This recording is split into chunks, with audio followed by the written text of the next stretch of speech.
Good morning, welcome to Matt and Bear Outdoors. So today me and Mrs. Bear are off to Bradford on Avon for a walk, and I'm going to show you why one of these is a brilliant investment. This one we've had for a long time in the house. Bear with and we'll see you shortly. So here we are, Bradford on Avon. Some beautiful canal paths and some lovely wildlife. We've got an expectant swan there. I haven't got any bread for you, mate. I do like swans.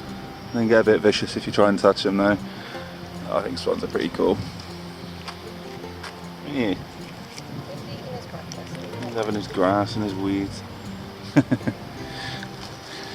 So yeah, we're just down here for a walk. Mrs. Bear's suggestion, just to come down and have a nosy round, so that's what we're doing.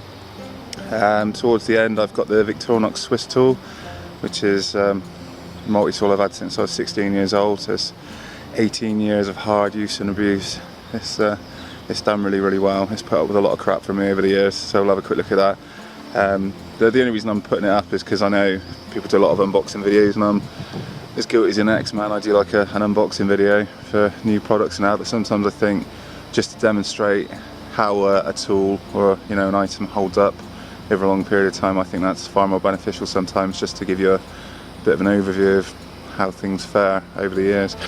So we're going to carry on down, have a little nosy round, and then towards the end obviously I'll put the tool up and I'll timestamp the video for you as well, so see you shortly. So yeah, what I want to talk to you today is about multi-tools. I'm sure you've seen a million videos before on multi-tools. This is mine. This is a Victorinox Swiss tool. I've had this since I was 16. I'm 34 now, so this tool is 18 years old.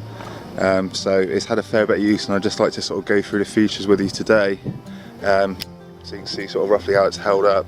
So if I just get Mrs. Bear to hold the camera for me, you can aim like that. So yeah, this is ancient. So the pliers then, they've held up reasonably well. There's a little bit of rust on there.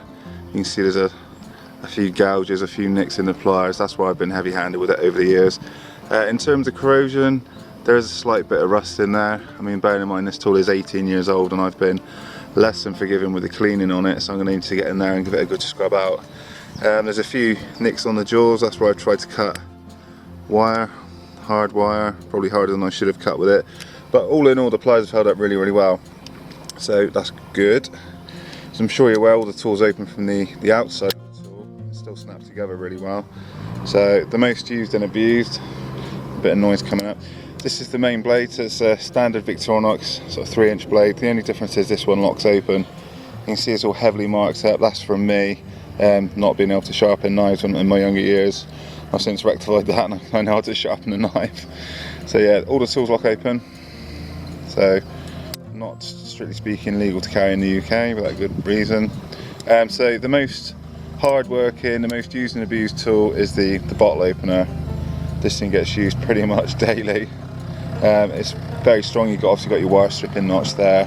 You can use it for a few light prying jobs. I won't go too crazy with it though. This is your crate opener. I do need to get in there and scrub this tool out. That's 18 years worth of use and abuse. It's going to get a bit ganky. So that's your crate opener, opening heavier boxes and crates. Your chisel. You've got a couple of stripping notches in there as well. I've never had to use the chisel. Then you've got your can opener, no complaints there. A little bit of rust in there. Nowhere near the level of rust that I'd get on my Leathermans. I haven't even bothered cleaning this. I just chucked it in a bag in a drawer. As you can see, there's a little bit going on there. I do need to get in there and scrub it out. Your saw blade. Yeah, the saw blade is always going to get a bit rustier than most for some reason. I think it's due to something to do with the steel. Cool, so that's that side of the tool done. On the opposite side then you've got your file, which has been reasonably well used, covered in paint. Your Phillips screwdriver, this thing's been used extensively. As you can see, there's not an awful lot of marking on the tool either. It's done really well. Put up with a lot of abuse. You've got your standard awl, which is okay, just a couple of tiny little nicks taken out of the awl.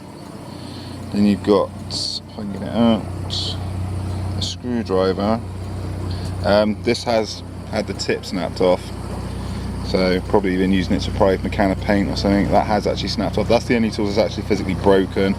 And then on the opposite side then you've got this serrated blade, which is in fantastic shape because I don't really use it that often, to be honest. I tend to use a straight blade more than anything else. So yeah, 18 years worth of abuse on this Victorinox Swiss tool. You can still get it in this configuration. They also do an RS model, so a rescue version. That's got a hooked serrated blade, it's got scissors and a few other bits and pieces on it. But this is the original. Well worth the money. I think they're about £70 in the UK. 18 years old.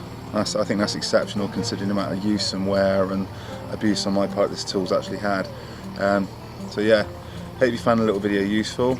We're off to go and explore, see the sights, see some canal boats, see some ducks and all the good stuff, and possibly find a pub. So we're here, this is Avon Cliff, this is the aqueduct for the canal boats to cruise over. It's absolutely stunning. It's a little bit of a drop down to the bottom, that's the thing. I can see some fish in the shallows there, some fairly decent sized fish. So yeah, it's definitely a place for wildlife, and there's some swans.